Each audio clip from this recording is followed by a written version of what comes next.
Hello, everyone. Today, we're in Acts chapter 24. And the date is still AD 60. Let's begin reading. After 5 days, the high priest Ananias came down with some elders, with an attorney named Tertullus. And they brought charges to the governor against Paul. After Paul had been summoned, Tertullus began to accuse him, saying to the governor, "Since we have, through you, attained much peace, and since by your providence reforms are being carried out for this nation, we acknowledge this in every way and everywhere, most excellent Felix, with all thankfulness. But that I may not weary you further, I beg you to grant us, by your kindness, a brief hearing. For we have found this man a real pest, and a fellow who stirs up dissension among all the Jews throughout the world, and a ringleader of the sect of the Nazarenes. And he even tried to desecrate the temple, and then we arrested him. We warned to judge him according to our law. But Lysistrus, the commander, came along with much violence, took him out of our hands, ordering his accusers to come before you. By examining him yourself concerning all these matters, you will be able to ascertain the things of which we accuse him." The Jews also joined in the attack, asserting that these things were so. When the governor had nodded for him to speak, Paul responded, "Knowing that for many years you have been a judge to this nation, I carefully make my defense, since you can take note of the fact that no more than 12 days ago I went up to Jerusalem to worship. Neither in the temple, nor in the synagogues, nor in the city itself did they find me carrying on a discussion with anyone or caused a riot. Nor can they prove to you the charges for which they now accuse me.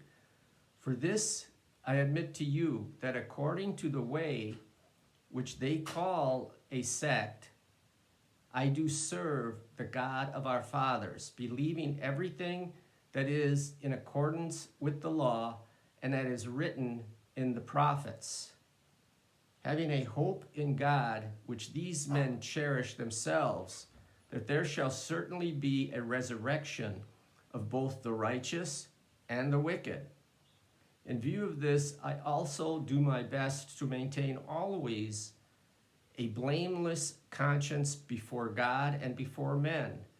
Now, after several years, I came to bring alms to my nation, to present offerings, in which they found no occupied in the temple.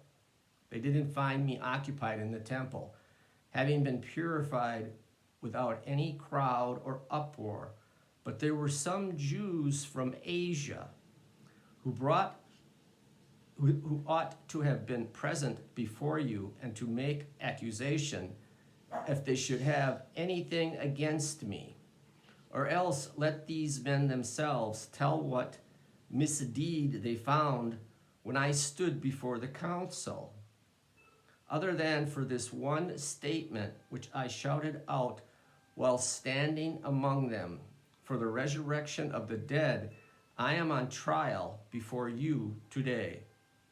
But Felix, having a more exact knowledge about the way, put them off, saying, when Lysistrus the commander comes down, I will decide your case. Then he gave orders to the centurion for him to keep in custody and yet have some freedom, and not to prevent any of Paul's friends from ministering to him. But some days later, Felix arrived with Drusilla, his wife, who was a Jewish, and sent to Paul and heard him speak about faith in Jesus Christ. But as he was discussing righteousness, self-control, the judgment to come, Felix became frightened and said, "Go away for the present, and when I find time, I will summon you." At the same time, too, he was hoping that money would be given him by Paul. Therefore, he also used to send for him quite often and converse with him. But after 2 years had passed, Felix was succeeded by Prochorus Festus, and wishing to do the Jews a favor, Felix left Paul imprisoned. Okay, so it seems like even Felix was convicted when Apostle Paul testified to Felix. He was convicted also. And Apostle Paul spent 2 years in that house. And I imagine he was just doing what he always does, preaching, teaching, healing. And it probably turned out for Paul's better. Okay, God bless you. I'll see you next time.